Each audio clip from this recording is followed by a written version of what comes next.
The Epistle of Galatians chapter 2. Then 14 years later I went back to Jerusalem again, this time with Barnabas, and Titus came along too. I went there because God revealed to me that I should go.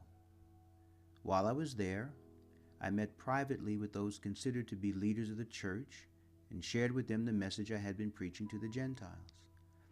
I wanted to make sure that we were in agreement for fear that all my efforts had been wasted and I was running the race for nothing. And they supported me and did not even demand that my companion Titus be circumcised, though he was a Gentile. Even that question came up only because of some so-called believers there, false ones really, who were secretly brought in. They sneaked in to spy on us and take away the freedom we have in Christ Jesus. They wanted to enslave us and force us to follow their Jewish regulations. But we refused to give in to them for a single moment. We wanted to preserve the truth of the gospel message for you. And the leaders of the church had nothing to add to what I was preaching. By the way, their reputation as great leaders made no difference to me, for God has no favorites. Instead, they saw that God had given me the responsibility of preaching the gospel to the Gentiles, just as he had given Peter the responsibility of preaching to the Jews. For the same God who worked through Peter as the apostle to the Jews also worked through me as the apostle to the Gentiles. In fact, James, Peter, and John, who were known as pillars of the church, recognized the gift God had given me, and they accepted Barnabas and me as their co-workers. They encouraged us to keep preaching to the Gentiles while they continued their work with the Jews.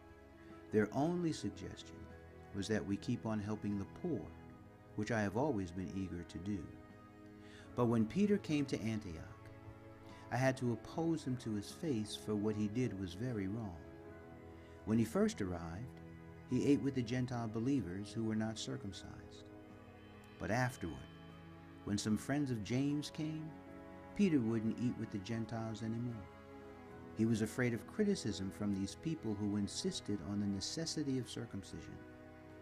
As a result, other Jewish believers followed Peter's hypocrisy, and even Barnabas was led astray by their hypocrisy.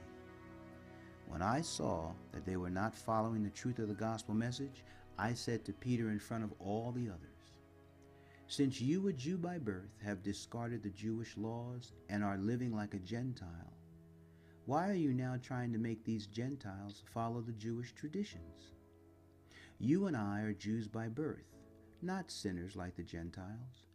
Yet we know that a person is made right with God by faith in Jesus Christ, not by obeying the law. And we have believed in Christ Jesus so that we might be made right with God because of our faith in Christ, not because we have obeyed the law. For no one will ever be made right with God by obeying the law. But suppose we seek to be made right with God through faith in Christ, and then we are found guilty because we have abandoned the law. Would that mean Christ has led us into sin? Absolutely not. Rather, I am a sinner if I rebuild the old system of law I already tore down. For when I tried to keep the law, it condemned me. So I died to the law.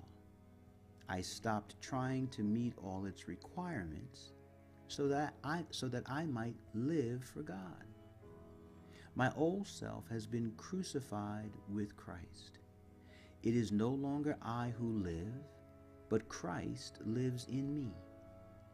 So I live in this earthly body by trusting in the Son of God who loved me and gave himself for me.